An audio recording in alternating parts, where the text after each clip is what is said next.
Сол айтты, сахарыңыз түседі осы деді. Осыған барыңыз деп тыңдамай жүре бердім. Содан әйтеуір осы 8 февраль күні мен дәрісін алдым. Соны алып, жаңағыны ішіп, сосын давлением 250, одан түспейді. Қайта скорый. Сонан сөйтіп жүргенде мына дәріні ішіп, бір ай болды кеше. Енді сахарымды тапсырсам 9. Күшті. Жақсы, рахмет. 15-16-тан түспейтін сол. Енді сахарым 25-27 түсіп, таңлаймын жабысып қалатын. Соң кезде бұлай жүремей жүретін қинау өсіз мен сахарым өтірсекші. Сахарым өте пәс түскен қазір. Кеше барып тапсырдым.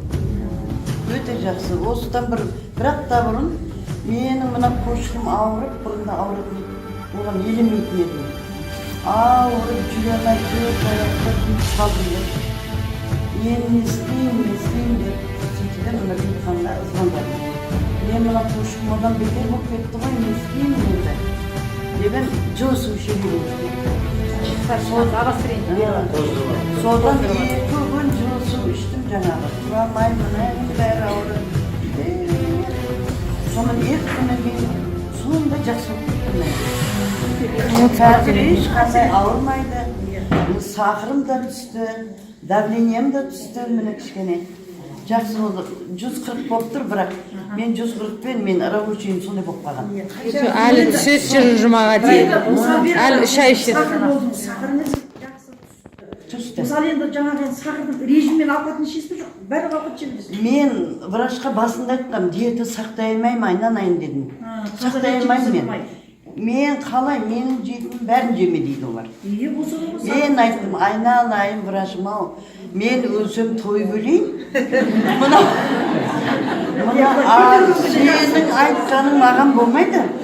Мен өлсем өлейін, айналайын, қайта мен дәрі ішейін екмезбен. Бірақ той бөлейінші дедім.